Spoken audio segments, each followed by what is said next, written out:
กระ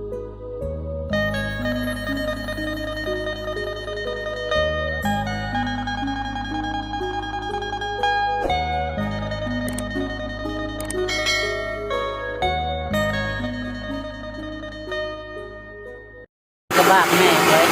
จะมีเข้ามาเราอยู่เล่นที่เข่าให้แม่มาฮอดแต่เราไม่เข้ามาแม่ฮะก็มาฮอดเลยที่เข่าให้แม่จับสวัสดีและสวัสดีเด้อพี่น้องวัดกูทุกคนเนาะอันนี้6 โมงแรงแล้วพี่น้องเอ้ยแม่เฮาก็มาแล้วแต่คนมันเนาะตอนนี้แม่เฮาก็กำลังพัดเขานี่คือแม่เด้อแม่พัดเขาเข้าแห่งเล่แมวเนาะอายุก็ประมาณ8 ปีเพราะว่าเท่ายนทุกอย่างแล้วบ่มีเงินมีคำใส่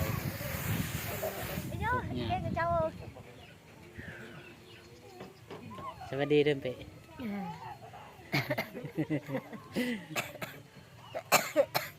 ได้ดีนะฮะนะ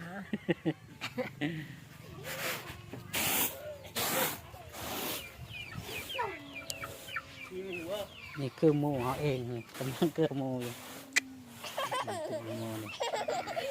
มันมานเนาะมานจนนั้นก็ได้ลูกแล้วได้ลูกจนนั้นจะเมื่ออีกเลี้ยงอีกตัวหนึ่งตีกายนี่ตายเลยตัวแม่หายตีกายนี่คอเลี้ยงได้ตัวหนึ่งวัดได้ลูกจนให้เราขอเฮาชื่อให้คนแล้วเลิกบ้านเฮาหรือมีบ้านวัดดีหมู่เฮาหมู่บ้านเฮาไปขี้ไปขี้หมู่นี่เป็นราคาเวียดมักซื้อหมู่ตรงนี้คือแม่เฮามาลองกันพี่น้อง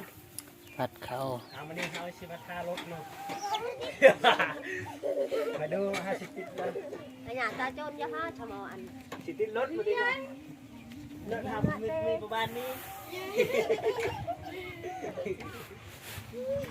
คลิปนี้ไม่มียังหรอกจะคุกเลยเนาะมีลายเนาะมาเบิ่งแม่พัดข้าวกันนั่งให้แม่มีกำลังใจให้แม่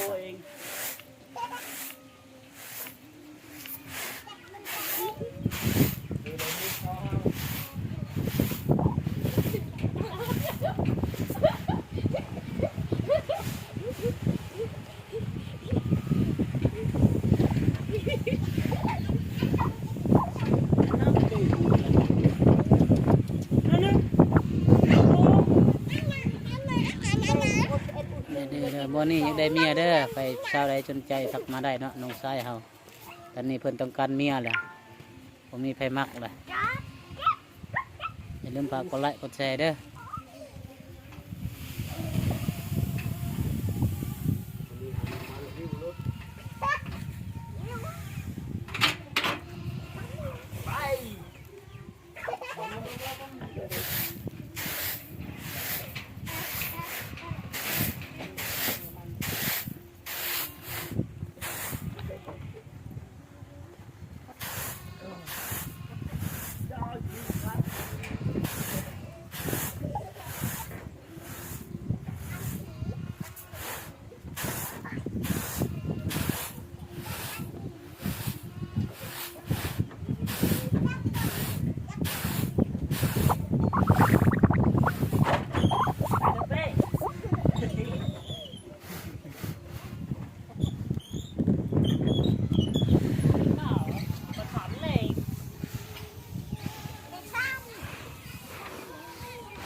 นี่คือเฮือนชานเฮาเองเด้อเนาะทุกคนเนาะพวกหยาบน้องเป็นอะไร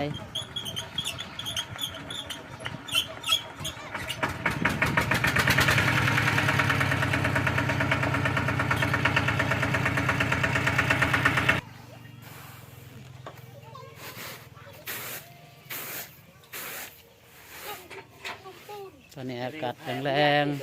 ๆอันนี้ลูกไผ่มาเฮือนหยา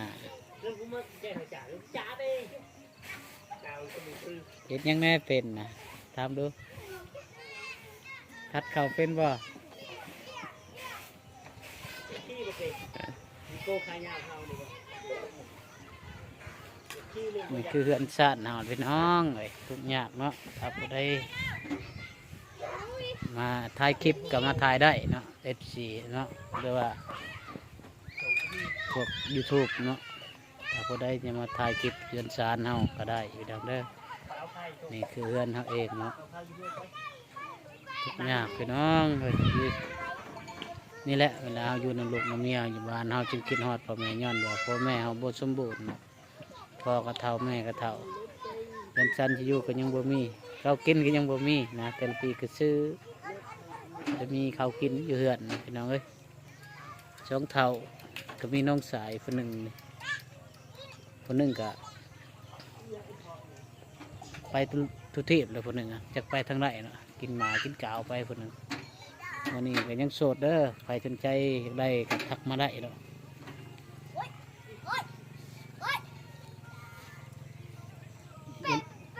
อยู่ลิ้นรถเด้อลิ้นรถเด้อ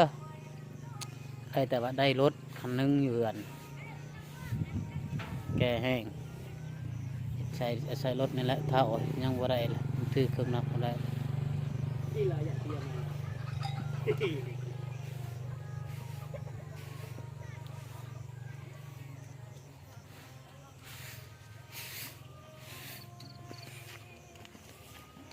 นำกระเฮาลูกกล้วยโน่นเอ็ด cái là bên này cũng vừa hào nào nó tối cháu của hào nó มีกล้อยด้วยนะไปมาตรึบมาหาดาวละเฮ้ยเป็นดอกไผ่อะตั้งเกกี่เดือนยุ่งตอนนี้ก็ซื้อไปสี่ก่อนพุ่นผงสี่เอาอยู่พุ่นผงสี่น้อยอยู่เฮือนมีอยู่ผมมีแต่ลูกไผ่กับผู้เดียวบ่ได้มาอยู่ดำหญ้าซ้ำซ้ำให้น้องจะคอยผู้ชายเนาะแต่คอยเอาเมียคอยอายกบยังสองคนยังบ่สองคนเนาะผู้ชายยังกันเอาเมียบฮูน่าสิเว้าเนาะเอากับมวยเว้าน้องนุ่งมาตั้งเถื่อกับบอกให้เขาเอาลูกเอาเมียเก่ากับบ่อยากเอากับบฮูน่าสิเว้าบฮูน่าสิบอกเขาคลิปนี้เป็นหมดเท่านี้เด้ออย่าลืมฝากกดไลค์กดแชร์ติดตามไปนำเพื่อเป็นกำลังใจให้ในเด้อแต่พวกเรากดไลค์กดแชร์แล้วขอให้หังมีลำรวยที่เขาไอ้แม่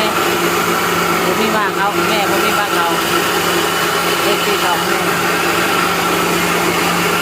เราจะมาอยู่วงเดือนเองแบบนี้ก็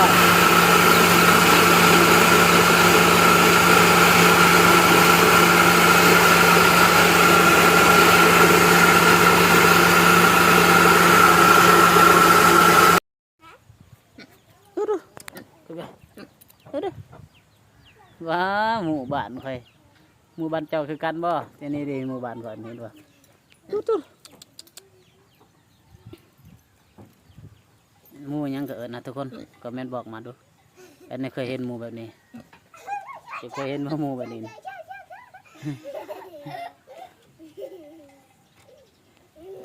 เป็นบ่หมู่บ้านก่อน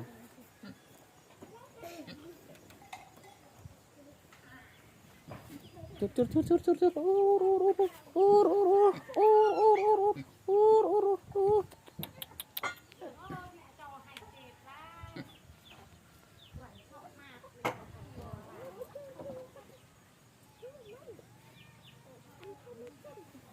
เอาเกลือหมูด้วยจนเอาห้ามให้พอได้เด้อเอาพอชิเกลือหมู khai đơ เกลือ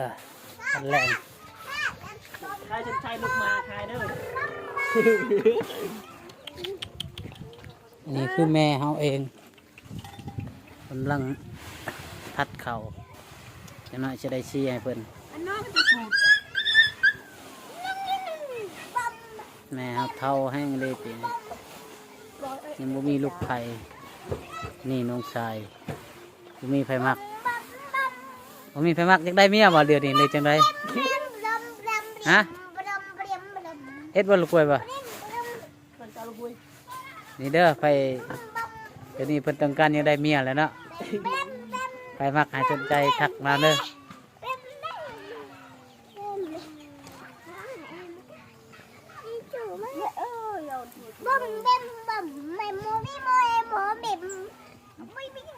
เก็บเสร็จแล้วก็มันกลางไปกันเพื่อน ดูยังบ่ทันได้เกลือหมูเลยใส่ได้แม่เมียนหำหมู่บ้านเจ้าก็มีบ่คือบ้านข่อยนี่หมู่บ้านข่อยอู้ดู